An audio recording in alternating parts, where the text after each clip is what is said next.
దేవుని పరిశుద్ధ నామానికి మహిమ కలుగును గాక. Praise the Lord. క్రీస్తునందు ప్రియులారా, దేవుడు తన మహాకృపను బట్టి మరొక నూతన దినంలో శ్రేష్టమైన సమయాన్ని మనందరి జీవితంలో గ్రహించాడు. వారాంతపు దినం, 2వ మాసం 20వ దినం.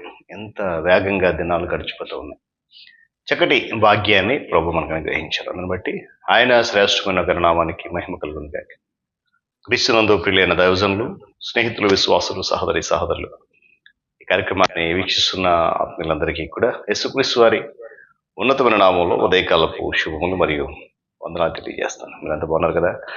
చాలా సంతోషం. రండి, ఈ దినం కూడా మిమ్మల్ని అందరినీ ప్రేమతో ఆహ్వానిస్తున్నారు.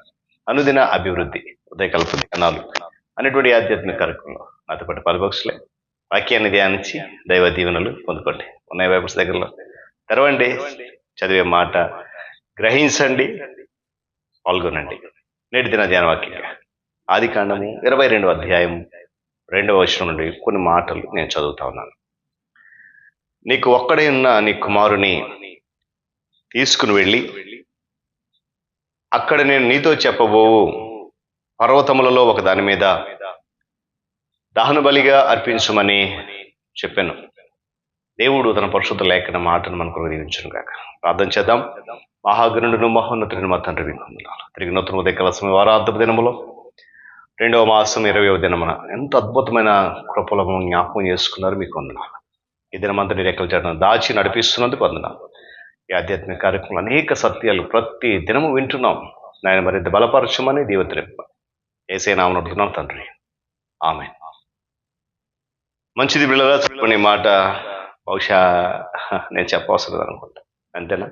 ఎందుకంటే ఎన్నో సంవత్సరాలుగా అబ్రహాము జీవితంలో దేవుడు చేసినటువంటి గొప్ప మేలు, తిరిగి దేవుడిని పరిశోధించే విధానం, దేవుడు ఏ విధంగా ఆశీర్వదించాడు అన్నీ మనము తెలుసుకున్నాం.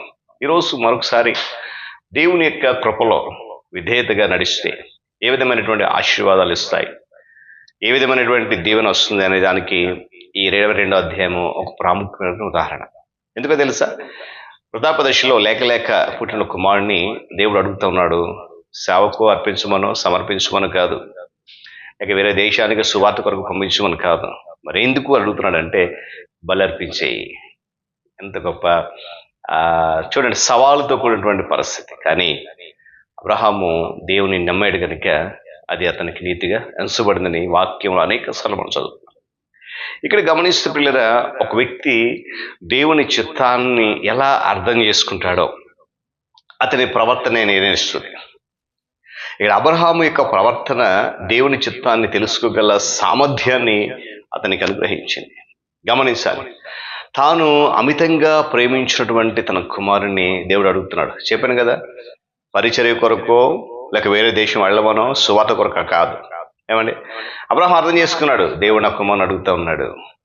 ఎందుకైనా సరే, అది సేవకే కానివ్వండి, వేరే ఇతర దేశాలు కానీ ఇంకా దేనికైనా సరే అర్థం చేసుకున్నాడు.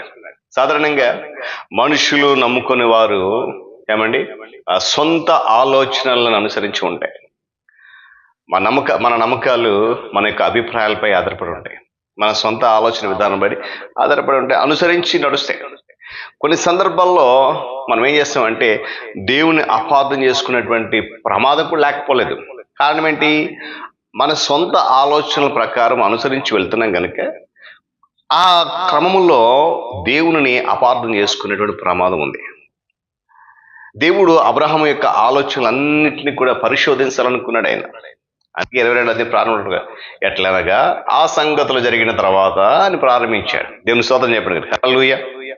అందుకే ఆయన అబ్రహామును అతని కుమారుని తనకు దహన బలిగా అర్పించమనుకోడు, పరీక్షించాలనుకున్నాడు, పరిశోధించాలనుకున్నాడు, తన విశ్వాసాన్ని ఇంకా పెంపొందింపచేయాలనుకుంటున్నాడు. అసలు వీడు అడుగుతాను ఏమంటాడో చూద్దాం, అసలు వ్యక్తి నా మాటకు లోబడతాడా, నేను అడిగిన దానిని ఇవ్వగలుగుతాడా హృదయపూర్వకంగా అనేటువంటి ఒక పరిశోధన అనేది అబ్రహాము జీవితంలో దేవుడు ఇవ్వబోతా ఉన్నాడు.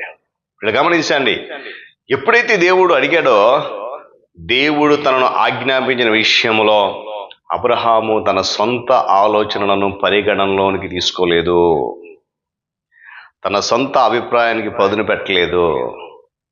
ఏమండి, బహుశా శారగతో మాట్లాడడం లేదు, మనకు తెలియదు, బైబిల్లో వ్రాయబడలేదు. కానీ తన యొక్క సొంత ఆలోచనకు మాత్రం తావు ఇవ్వలే. అబ్రహాం అర్థం చేసుకున్నాడు దేవుణ్ణి. ఏమండి, దేవుని ఆజ్ఞలుగా అబ్రహాము యథార్థంగా పాటించడం ద్వారా దేవుని పట్ల మనకున్నటువంటి ఆలోచనలన్నింటినీ కూడా సమగ్రంగా నివర్తించవచ్చు అనేది దీని ఉదాహరణ. గమనించాలి. ఉదయకాల సమయంలో దేవుడు ఎలాంటి వాడు అబ్రహాం అర్థం చేసుకున్నాడు ఆ పరీక్ష ద్వారా. దేవుని యొక్క చిత్తమేటో అర్థం చేసుకున్నాడు, దేవుని యొక్క ఆలోచన ఏంటో అర్థం చేసుకున్నాడు. గమనించాలి. ఏమండి, మనము దేవుని ఆజ్ఞలకు విధేయత చూపడం ద్వారా దేవుని పట్ల మనకున్న ఆలోచనలు సరిదిద్దుకోవడానికి అవకాశం ఉంటుంది. ఏమండి, యథాతథంగా పాటించడం ద్వారా, యథాతథంగా అనుసరించడం ద్వారా దేవుని యొక్క క్రియలు లేక దేవుని యొక్క స్వభావం ఎటువంటిదో మనం తెలుసుకోవచ్చు. ఏమండి, ఈ ఉదయకాల సమయంలో ఉదాహరణకు చూడండి, ఒక స్త్రీ తన కుమారుని గాఢంగా ప్రేమిస్తుంది. ఆమె తన కుమారుని దేవుడు ఆమెకు దూరం చేస్తాను అని చాలా మంది ఆలోచించవచ్చు. ఈ తల్లి కొడుకులు ఇద్దరు ఇంత ప్రేమగా ఉంటున్నారు, అసలు ఒకరితో ఒకరు పెన వేసుకున్నారు, ఒకరి నుంచి ఒకరు బ్రతకలేరు, కాబట్టి దేవుడు ఏదేమైనా సరే కుమారుని ఆమెకు దూరం చేసేస్తాడు. ఇది కేవలము అపవాది సృష్టించిన అబద్ధం. సాతానుడు ఏం చేస్తారో తెలుసా? ఉద్దేశపూర్వకంగా దేవుని స్వభావం మీద మత్స వేయడానికి చేసే ప్రయత్నం అది. మనము దేవుని అర్థం చేసుకోవడం, ఉన్నతమైన మెట్టు ఎక్కకుండా చేయకుండా తన కుయుక్తితో అడ్డుకోవడానికి ప్రయత్నం చేస్తున్నాడు. అయితే మనము యథార్థ వర్తనతో, యథార్థ హృదయముతో దేవుని అనుసరించినప్పుడు దేవుడు ఎలాంటి వాడు మనకు స్పష్టంగా అర్థమైపోతుంది. హల్లెలూయా.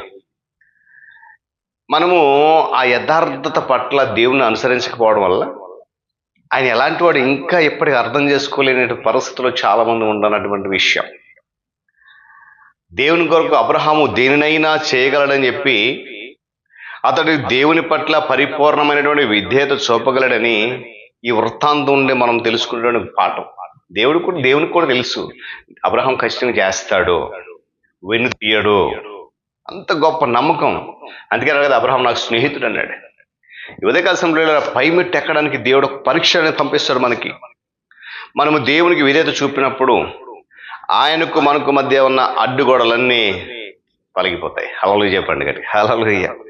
ఏమండి, దేవుని యొక్క స్వభావం ఎటువంటిదో మనకు ఆయన చాలా స్పష్టంగా గోచరిస్తాడు, స్పష్టంగా అర్థమవుతుంది మనకి. అయితే మనము దేవునికి విధేయత చూపడంలో ఆయన పట్ల మనకున్న సొంత అభిప్రాయాల్ని, సొంత ఆలోచనలు విడిచిపెట్టి ఏమండి హృదయపూర్వకంగా అనుసరించే వారం ఉండాలి. మనల్ని పరీక్షించిన దేవుడు నిన్ను పరీక్షించమని దేవుని వేడుకోవద్దు. దేవుని కొరకు దేనైనా చేస్తానని చెప్పినప్పుడు ప్రభువా నీతో కూడా చెరలోనికి మరణానికి వెళ్ళటానికి సిద్ధంగా ఉన్నానని చెప్పి పేతురు చెప్పినట్లుగా మనం చెప్పొద్దు. ఎందుకు తెలుసా? అబ్రహాము తన విశ్వాసం గురించి ఎటువంటి ప్రగల్భాలు పలకలేదు, ఎటువంటి అపోహలకు గురి కాలేదు. అతడు దేవుని పట్ల యథార్థంగా ఉన్నాడు.